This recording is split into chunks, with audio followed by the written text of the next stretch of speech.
Cerita berlatar belakang pada tahun 1192 di sebuah kota kerajaan Tangut dengan memperlihatkan seorang anak kecil yang menghampiri seorang pria tua lusuh yang terkurung di dalam penjara. Ternyata pria tua itu bernama Temujin atau yang dikenal sebagai Genghis Khan, di mana anak itu memberitahukan kalau biksu yang dikirim oleh Temujin untuk mencari istrinya telah mati. Lalu, apa yang terjadi sebelumnya? Kenapa seorang Genghis Khan bisa terkurung dan terpisah dengan istrinya? Dan di sini kita flashback dahulu ke 20 tahun yang lalu, di mana kala itu Temujin yang masih berusia 9 tahun diajak oleh ayahnya yang bernama Yesugei pergi ke suku Merkit untuk memilih calon istri. Selain karena sudah menjadi tradisi suku-suku Mongol, ternyata juga karena sang ayah dulu mencuri wanita dari suku Merkit yang sekarang menjadi ibu dari Temujin. Maka dari itu sebagai upaya penebusan dosa, Temujin diharuskan memilih calon istri dari suku tersebut. Disebabkan perjalanan cukup jauh, Yesugei pun berniat beristirahat satu malam di suku Olkonud yang dipimpin oleh sahabat baiknya bernama Daisachen, di mana kedatangan Yesugei pun disambut baik oleh sahabatnya itu termasuk Temujin yang langsung disapa oleh Borte, yaitu anak perempuan dari Sachen. Yang mana dari pertemuan inilah ternyata Temujin merasa tertarik dengan Borte, hingga saat malamnya Temujin pun meminta kepada ayahnya untuk memilih calon istri dari suku Olkonud saja. Namun Yesugei menolaknya karena dirinya sudah terlanjur janji kepada suku Merkit, apalagi ini juga demi menjaga ketentraman hubungan antar suku.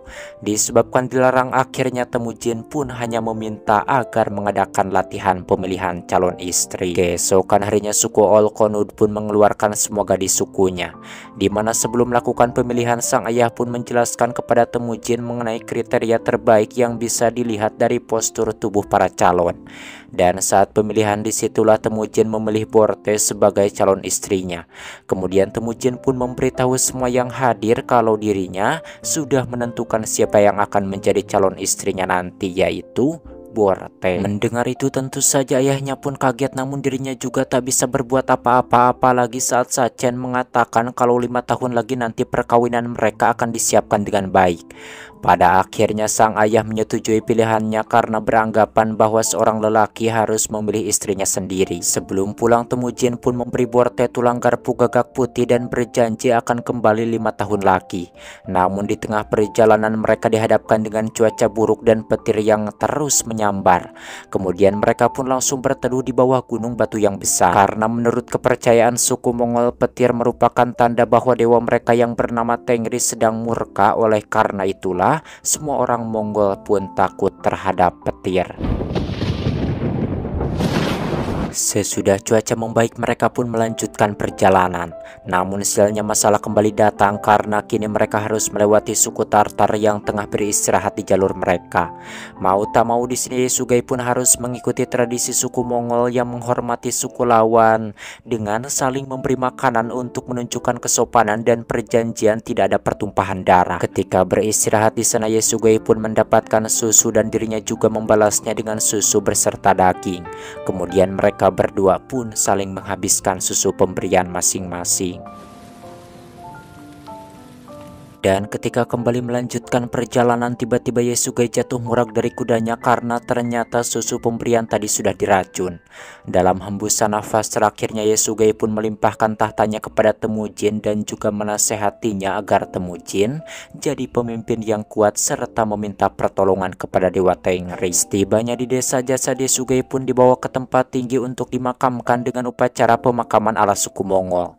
Namun rupanya kematian Yesugei itu disyukuri oleh salah satu bawahannya yang bernama Targutai, di mana Targutai pun memanfaatkan itu untuk mengambil alih kekuasaan, termasuk mengambil paksa semua persediaan domba ataupun kuda milik keluarga Yesugei.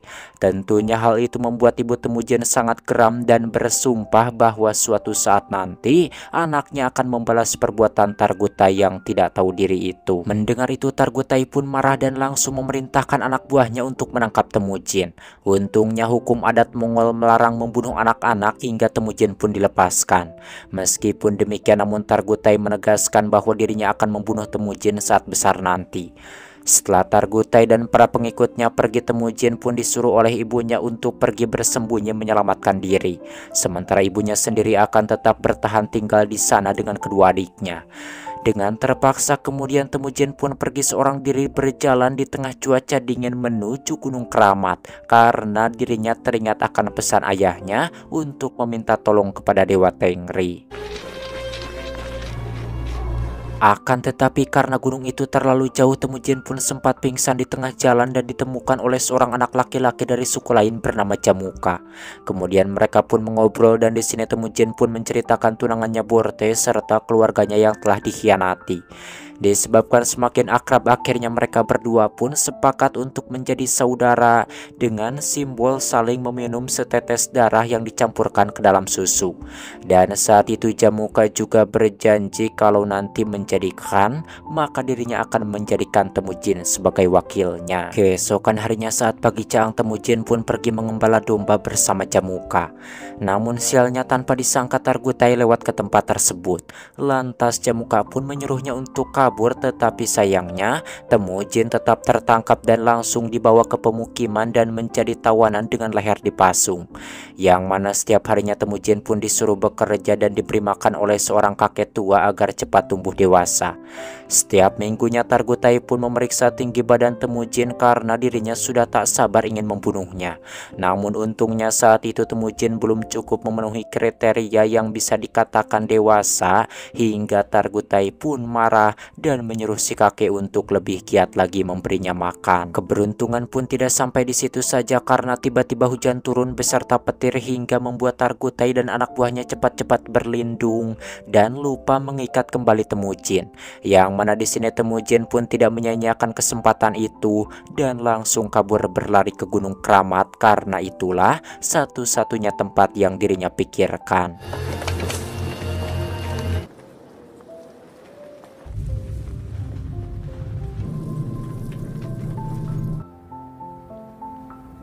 Yang mana hari demi hari, bulan dan tahun Temujin lalui seorang diri hidup berlindung di gunung dan makan dengan cara berburu serigala.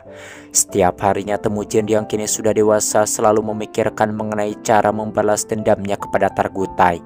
Akan tetapi sebelum itu dirinya harus menepati janjinya dulu untuk menemui tunangannya Borte. Dengan sedikit harapan Temujin pun mencoba datang kembali ke suku Olkonud. Dan beruntungnya Borte selama ini masih setia menunggunya. Kemudian mereka berdua pun pergi ke tempat ibu Temujin untuk meresmikan hubungan mereka.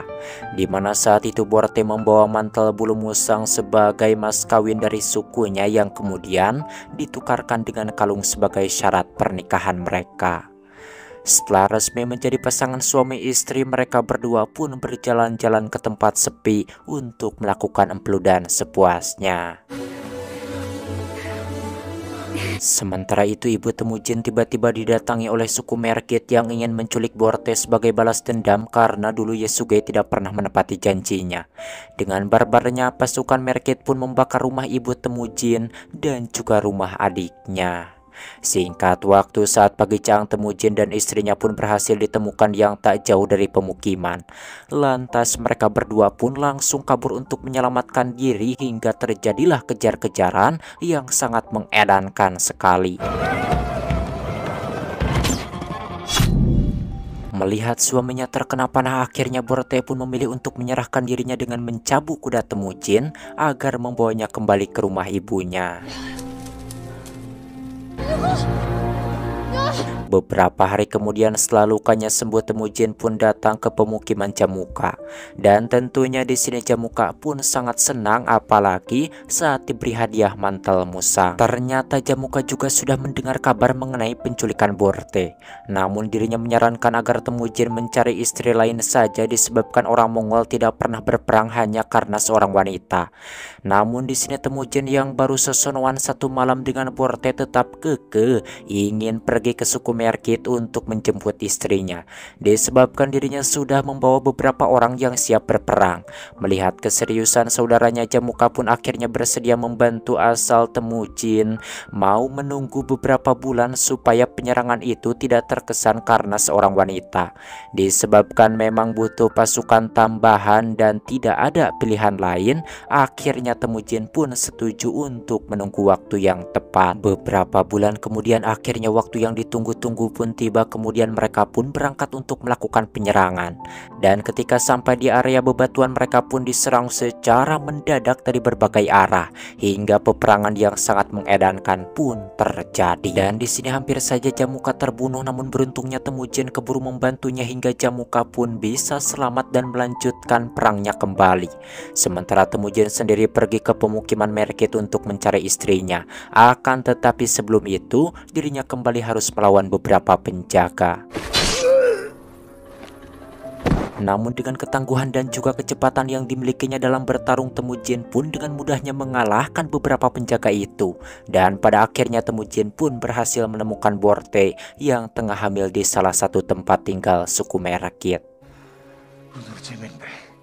Tak lama kemudian Jamuka pun menyusulnya dan sangat senang ketika melihat saudaranya bertemu kembali dengan istrinya. Singkatnya, saat malam poek mereka pun merayakan kemenangan tersebut sambil minum tuak di depan api unggun. Dan di sini Temujin pun tidak lupa mengucapkan terima kasih karena Jamuka sudah mau membantu menyelamatkan istrinya.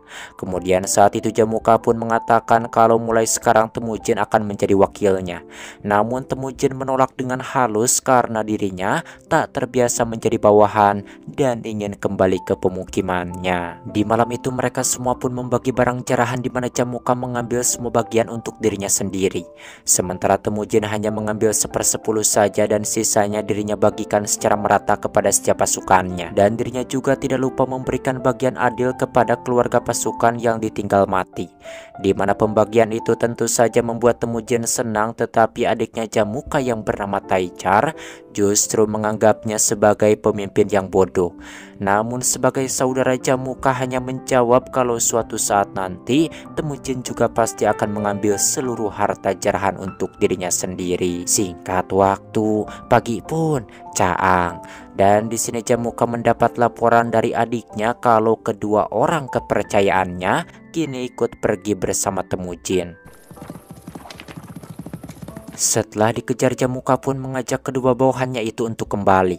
Namun mereka berdua menolak dengan alasan kalau Temujin adalah pemimpin yang adil dan peduli terhadap pasukannya. Lalu Temujin menyampaikan kalau orang Mongol berhak memilih siapa yang menjadi pemimpinnya. Tanpa sadar ternyata ucapan Temujin tersebut menjadi awal mula permusuhan kedua saudara itu. Hal ini dibuktikan dengan Taichar yang berusaha mencuri kuda milik pasukan Temujin, namun dirinya berhasil dikejar dan dipanah sampai terjungkal dari kudanya. Ketika mengetahui bahwa si pencuri yang mati itu adalah Taichar, Temujin pun merasa akan ada peperangan karena sudah pasti Jamuka tidak akan terima. Ajang yang merasa memanah Taichar pun merelakan kepalanya untuk dibawa kepada Jamuka demi menghindari peperangan. Namun tentu saja hal ini menjadi dilema karena Ajang juga melakukan hal itu demi menyelamatkan harta mereka. Belum lagi Borte juga mengingatkan kalau Temujin adalah seorang pemimpin yang dipercaya dengan keadilannya dan juga kepeduliannya. Oleh karena itu akhirnya Temujin pun memutuskanlah kalau semuanya akan pergi ke tempat lain untuk menghindari peperangan. Memanasnya hubungan antara Jamuka dengan Temujin dimanfaatkan oleh Targutai dengan mengajak Jamuka bekerja sama. Karena Targutai menyadari kalau saat ini suku terkuat di Mongol hanya Jamuka dan Temujin. Jadi dengan menggabungkan pasukan, Targutai sangat yakin bahwa mereka bisa menangkap Temujin dengan mudah. Kedua suku itu pun akhirnya bergabung dengan segera membariskan pasukannya untuk mengejar Temujin. Mengetahui kalah jumlah, Temujin pun mengutus beberapa anak buahnya untuk membawa pergi para perempuan dan anak-anak. anak, sementara dirinya akan menahan dengan memanfaatkan lembah yang ada. Sebelum berpisah, istrinya memberikan kembali tulang garpu gagak putih yang dirinya simpan sendiri kecil dan meminta agar suaminya tidak melupakannya. Setelah para perempuan dan anak-anak pergi, Temujin bersiap dengan seluruh pasukannya, walaupun kenyataannya mereka harus melawan jumlah pasukan musuh yang 10 kali lipat lebih banyak. Setelah berhadapan tanpa menunggu lama, Jamuka pun langsung memerintahkan pasukannya untuk menyerang.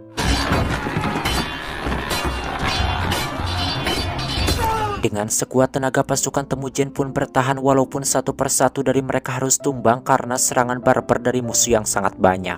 Sekuat apapun dan sepintar apapun bertahan, lambat laun pasukan Temujin habis sampai pada akhirnya tinggal Temujinlah yang bertahan dan ditangkap. Malamnya Targutai pun meminta agar Temujin diberikan kepada sukunya, tetapi Jamuka menolak karena masih ingin membuat Temujin memohon padanya. Rupanya Jamuka ingin Temujin berhutang nyawa padanya sehingga Temujin bisa dimasukkan ke dalam sukunya. Namun Temujin menolak untuk memohon ampun sehingga Jamuka yang emosi pun tak lagi menganggapnya saudara. Oleh karena itu Temujin pun dijual sebagai budak dan dibawa dalam perjalanan yang sangat jauh hingga sampai ke perbatasan Tangut.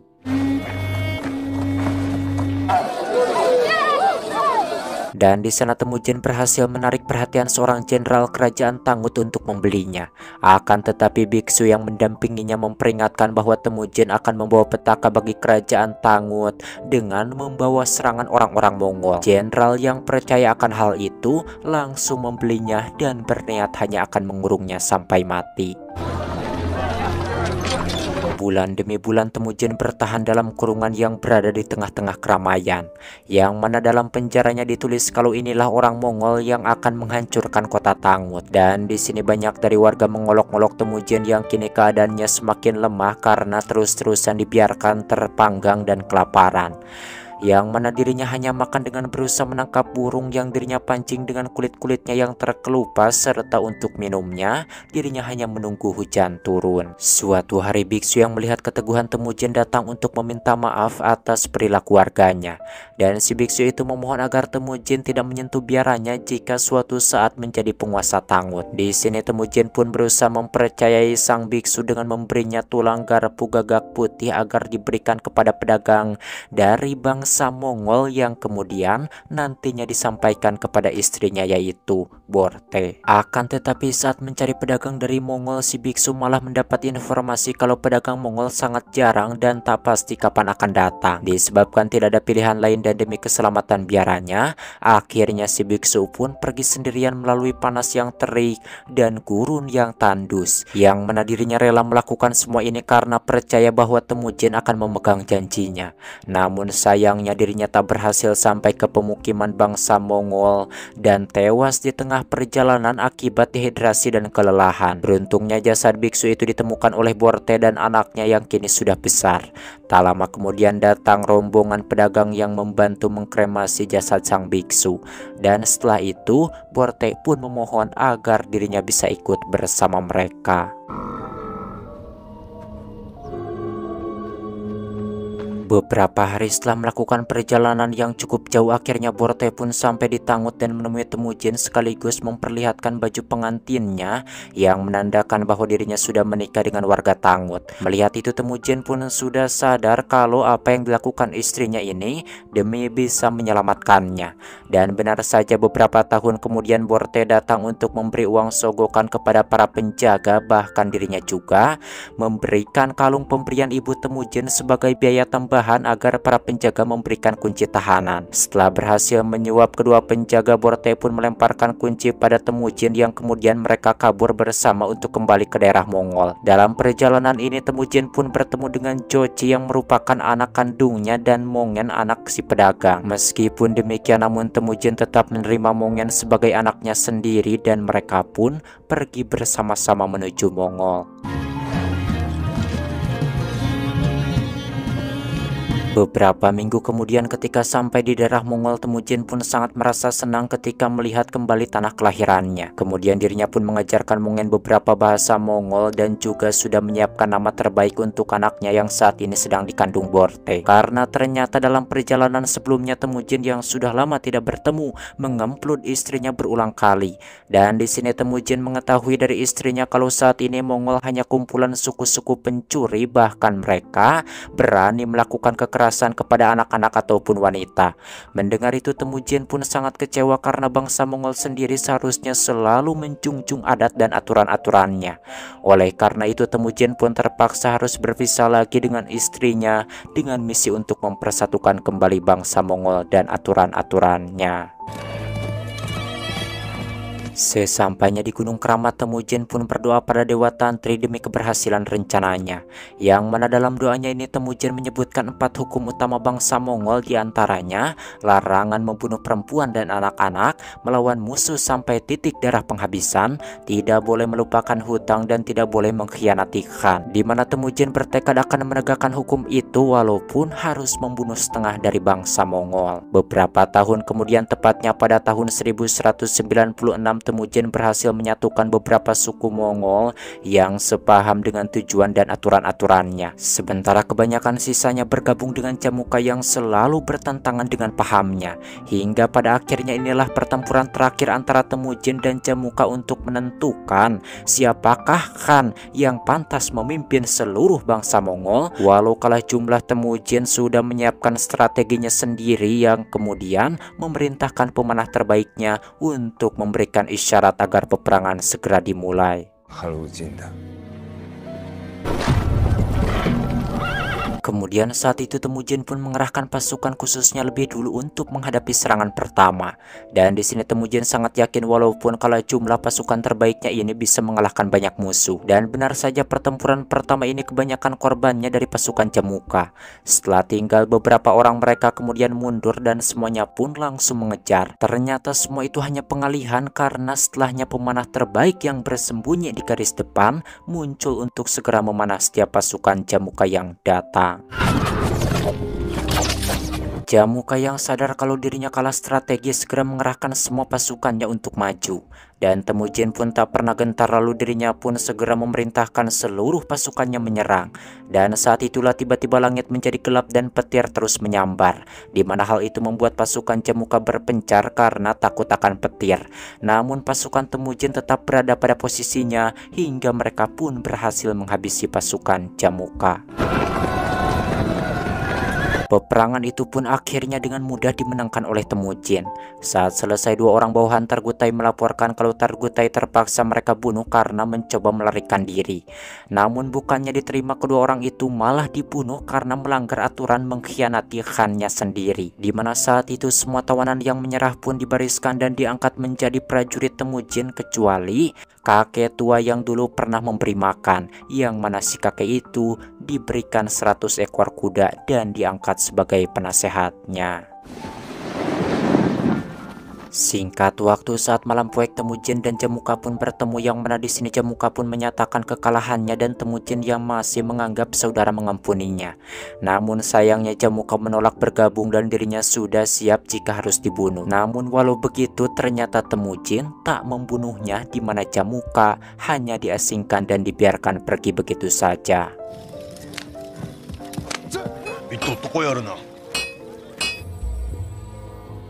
Setelah itu di tahun 1206 Temujin dikenal sebagai Genghis Khan atau pemimpin agung bangsa Mongol. Kemudian dirinya kembali berperang dan berhasil menghancurkan kerajaan Tangut kecuali biaranya karena janjinya dahulu.